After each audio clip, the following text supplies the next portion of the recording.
10th का mathematics है AP arithmetic progression प्रश्नावली 5.2 पाठ 17। तो पहला क्वेश्चन है, क्या AP 11,8,5,2 का एक पद -150 है? तो फिर आगे हम दिया है क्यों।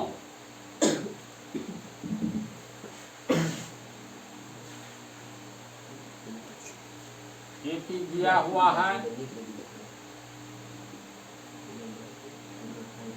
11,8,5,2 ... का एक पद। ये AP जो है ये तो अनंत की ओर जा रहा है ना जी। इसमें पूछ रहा है जो इस AP का एक पद -150 है, कैसे समझोगे। मान लेते हैं ये -150, देखो घटते हुए क्रम में है। 11 में से 3 घटाओ 8, 8 में से 5 घटाओ 3, यहाँ पर कॉमन डिफरेंस क्या होगा? ये हो गया तुमको पहला पद, ये दूसरा पद, तीसरा पद और ये चौथा पद। तो D बराबर जस्ट आगे वाला में से पीछे वाला घटा लेंगे, इससे आगे वाला कोई भी लो। A4 में से A3 घटा लेंगे, या A3 में से A2, या A2 में से A1 घटा लेंगे। तो चलो A4 में से A3 घटाते हैं, A4 माइनस A3, A4 चौथा पद हो गया 2, माइनस तीसरा पद हो गया 5, तो -3 हुआ। यानी इस AP का कॉमन डिफरेंस -3 है। इसका अर्थ हुआ 11 में -3 जोड़ेंगे तो 8 आएगा, 8 में -3 जोड़ेंगे तो 5 आएगा। यानी कॉमन डिफरेंस -3 पर चल रहा है। इसी क्रम में क्या 150 कहीं न कहीं आना चाहिए या नहीं आना चाहिए, इसकी जानकारी कैसे मिलेगी। मान लेते हैं ये -150 कहीं पर आया है, यहाँ पर आया -150 और ये nवां पद है। nवां पद को क्या लिखते हैं? an। A1 पहला पद, A2 दूसरा पद, इसी तरह से ये nवां पद an। मान लेते हैं इस AP का nवां पद -150 है। nवां पद को हम लोग an लिखेंगे, यानी nवां पद बराबर -150। तो A बराबर an बराबर A प्लस n-1D बराबर -150। A का मान हो गया 11 प्लस n-1, D का मान हो गया -3 बराबर -150। ये +11 बराबर के आएगा आगे, तो -11 होगा, इसको हटा दिए, प्लस छिपा हुआ है। ये गुना में -3 है, तो बराबर के आगे जितना है सब के नीचे में -3 चला जाएगा, -3 भी अब हटा दिए। अब बच गया n-1, तो n-1 बराबर -150 और -11 -161 बटा -3, माइनस कट गया, 161 बटा 3 भाग 2, तो 3 पंचे 15, 1 3 9, 2 बच गया, 0.66 आएगा। और n बराबर 53.66 और -1 आगे जाएगा तो +1 हो जाएगा, यानी n का मान हो गया 54.66।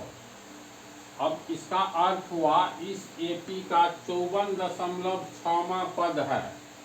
तो गिनती की संख्या में तो ये नहीं आता है। जैसे गिनती की संख्या में आना चाहिए पहला पद, दूसरा पद, तीसरा पद, चौथा पद। कहीं भी हम लोग गिनती करेंगे तो 1 2 3 4 5 6 6.2 ऐसे नहीं ना बोलेंगे। पूर्ण संख्या में गिनती होती है, नेचुरल नंबर को हम लोग गिनती की संख्या को नेचुरल नंबर कहते हैं। n का मान तो गिनती में आना चाहिए, पूर्णांक पूरी अंक आना चाहिए, नेचुरल नंबर आना चाहिए। ये 54.66 नेचुरल नंबर नहीं है, गिनती की संख्या नहीं है, इसलिए -150 दिए गए एपी में नहीं है, यानी दिए गए एपी का कोई पद नहीं है। कारण समझा? अब 7वां, उस एपी का 31वां पद ज्ञात कीजिए। उस एपी का 31वां पद ज्ञात कीजिए जिसका 11वां पद 38 और 16वां पद 73 है।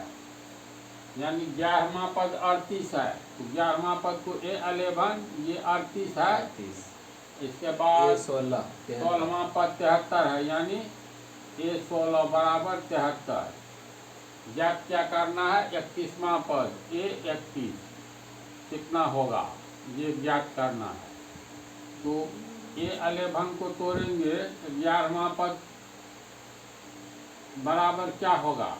ये 38 दिया हुआ है, इसको तोड़ेंगे तो A प्लस कितना D? 10D। एक घटाएंगे 10D बराबर 38। ये हो गया समीकरण 1। 16वां पद दिया है, 16वां पद बराबर 73 है, इसको तोड़ेंगे तो ये A प्लस 15D बराबर 73। समीकरण 2, एक कम होगा ना, 16 है तो 15D, 15 है तो 14D, ऐसे करके सब बतलाए हैं पिछले पाठ में। तो समीकरण 1 और 2 में एक को एक में से इस 2 को घटाएंगे, तब न यहाँ प्लस A है, यहाँ प्लस या माइनस A होगा। तो समीकरण 1 में से 2 को घटाने पर तो एक हो गया तुमको A प्लस 10D बराबर 38, दूसरा हो गया A प्लस 15D बराबर 73, माइनस ये कट गया, ये -5D बराबर कितना? 73 है, 38 है, 35, 38 और 35 73 होगा, -35, इसीलिए D बराबर -35। ये गुना में है तो -5 नीचे में आएगा, माइनस कट गया, 5 7 35, इसीलिए D बराबर 7। अब D का मान तो समीकरण 1 में रख दो, तो समीकरण 1 में हो गया A प्लस 10D बराबर 38, तो और A प्लस 10D का मान 7 बराबर 38, A प्लस 10 7 70 बराबर 38, A बराबर 38 -70, 70 में से 38 गया तो 32, 42, 10 में से 8 किया 2, 6 में से 3 गया 3, 32 होगा। ये का मान आया A बराबर 32, D बराबर आया 7। 31वां पद क्या लिखाएगा? A प्लस 30D, ये का मान 32 जोड़ -32 होगा सर, वहाँ पे देखिए A बराबर लास्ट में निकाले। हाँ तो यहाँ माइनस है, -32 होगा, -32 जोड़ 30, D का मान 7 आया तो -32, ये हो गया 210। 210 रुपया में से उल्टा 32 रुपया घटाओ, 10 में से 2 गया 8, ये 20 बच गया, 20 में से 3 गया 17 होगा ना, यानी 178। 31वां पद कितना है? 178। तो इस तरह कैसे बनेगा? इसमें तो 2 इक्वेशन आता है, इक्वेशन को हल करना शुरू से जान दो। 8वां, एक एपी में 50 पद है, तो पदों की संख्या को हम लोग n कहते हैं, है ना। n बराबर दिया है 50, जिसका तीसरा पद 12 है, यानी तीसरा पद A3 12 है, और अंतिम 106 है, यानी अंतिम पद को nवां पद कहते हैं, ये 106 है। इसका 29वां पद ज्ञात कीजिए, यानी 29वां पद हम लोगों को ज्ञात करना है। जो दिया हुआ रहेगा उसी को तोड़ने पर अंत में आंसर आता है। अब ये हो गया A3 बराबर 12, तो तीसरा पद को हम लोग A प्लस 1 कम 2D लिखेंगे बराबर 12। ये हो गया समीकरण 1। ये nवां पद है, तो nवां पद an बराबर 106। फार्मूला से ये हो गया A plus n minus 1D बराबर 106। इसको मान लेंगे समीकरण 2। अब समीकरण 1 में से 2 घटाओगे तब न ये प्लस A है ये माइनस A होगा, या 2 में से 1 घटाओ तो जो करो तो ये राशि बड़ा है 106, तो 2 में से 1 घटाते हैं। तो समीकरण 2 में से 1 घटाएंगे तो 2 पहले लिखेंगे और 1 नीचे लिखेंगे। ये 2 है, इसी के नीचे लिख देते हैं इसमें से A प्लस 2D बराबर 12। ये हो गया समीकरण 1 है। 2 में से 1 घटाएंगे तो चिन्ह बदलेगा, plus A minus A cut गया।